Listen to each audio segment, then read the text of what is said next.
जय हिंद प्यारे बच्चों, स्वागत है आपका आपके अपने परिवार भारतवर्ष क्लासेस में।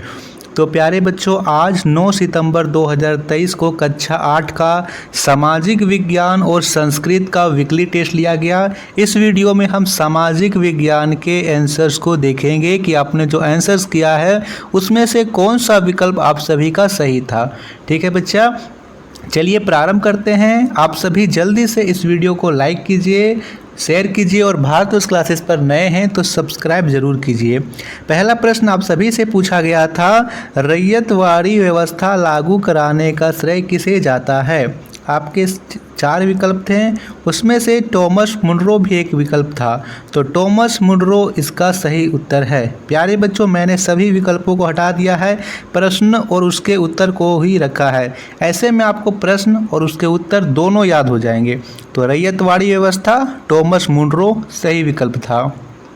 दूसरा प्रश्न पूछा गया है, महात्मा गांधी ने नील बगान मालिकों के विरुद्ध 1917 ईस्वी में बिहार के किस जिले में एक आंदोलन शुरुआत की थी। तो यह चंपारण बहुत ही यहाँ पे प्रसिद्ध था। ये चंपारण CAK, ठीक है, चंपारण, अहमदाबाद और खेड़ा, ये 3 यहाँ पे हुए थे, तो ये आपको याद रखना था। तीसरा प्रश्न पूछा गया था बच्चा, बिरसा मुंडा का जन्म कब हुआ था। वेरी इंपॉर्टेंट क्वेश्चन था। मैंने आप सभी को ये क्वेश्चन कई बार करवाया था। 15 नवंबर 1875 को बिरसा मुंडा का जन्म झारखंड के उलीहातू गांव में हुआ था। पूरा मैंने करवाया है। मैंने आप सभी को यह भी कहा था कि प्यारे बच्चों, आप सभी को विद्रोह को जरूर पढ़ के जाना है, आपके प्रश्न जरूर बनेंगे। और यहाँ से यह प्रश्न बना है, 1900 में इनकी मृत्यु हुई थी। तो ये क्वेश्चन मैंने कल ही आप सभी को करवाया था और बोला था कि ये प्रश्न जरूर आएगा, आप इम्पोर्टेंट मार्क कर लीजिए। चौथा प्रश्न पूछा गया, संथाल विद्रोह की अगुवाई किसने की थी। ये प्रश्न भी मैंने आप सभी को करवाया था, वेरी इंपॉर्टेंट मार्क्स, और ये प्रश्न भी आया है। तो संथाल विद्रोह की अगुवाई सिद्धू कान्हू चांद भैरव इन सभी ने की थी, यानी इनमें से सभी, ये जो विकल्प था ये आप लोगों का सही उत्तर था। आज ही मैंने आप सभी को ये करवाया कि इन सभी में क्या संबंध है। तो ये चारों आपस में भाई थे, संथाल विद्रोह की अगुवाई करते थे। झरिया किस खनिज के लिए प्रसिद्ध है। वेरी इंपॉर्टेंट, मैंने पहले ही इसे करवा दिया था। देखिए बच्चों, जितने भी प्रश्न हैं उसमें से मैं यहाँ पे बात करूँ तो 90% क्वेश्चन आपको मैंने करवा दिए थे।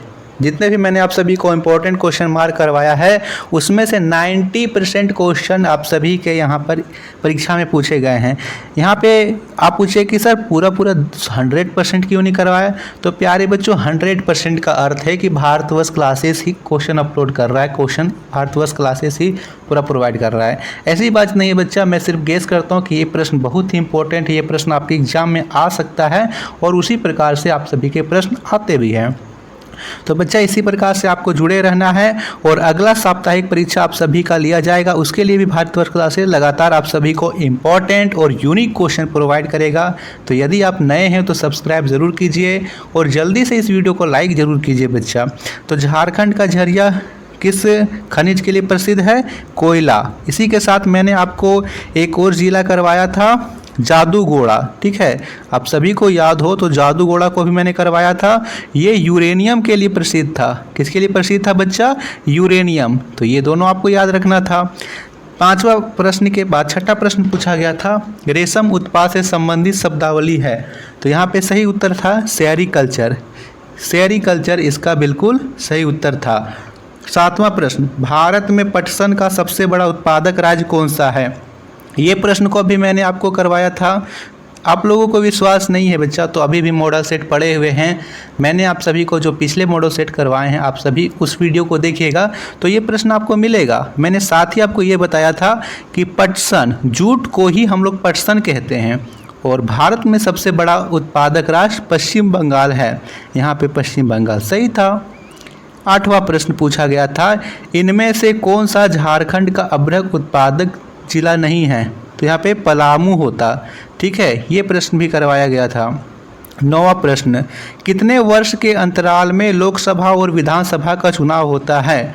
इसके साथ ही मैंने करवाया था कि राष्ट्रपति का जो कार्यकाल है वो कितने वर्ष का होता है, लोकसभा का कार्यकाल कितने वर्ष का होता है। 5 साल आप सभी को याद रखना था और इसमें भी 5 वर्ष का जो ऑप्शन था बिल्कुल सही था, जितने भी बच्चों ने 5 वर्ष में लगाया है। भारत गणतंत्र कब घोषित हुआ? बिल्कुल हलवा प्रश्न था, बिल्कुल ही बच्चों वाला प्रश्न था।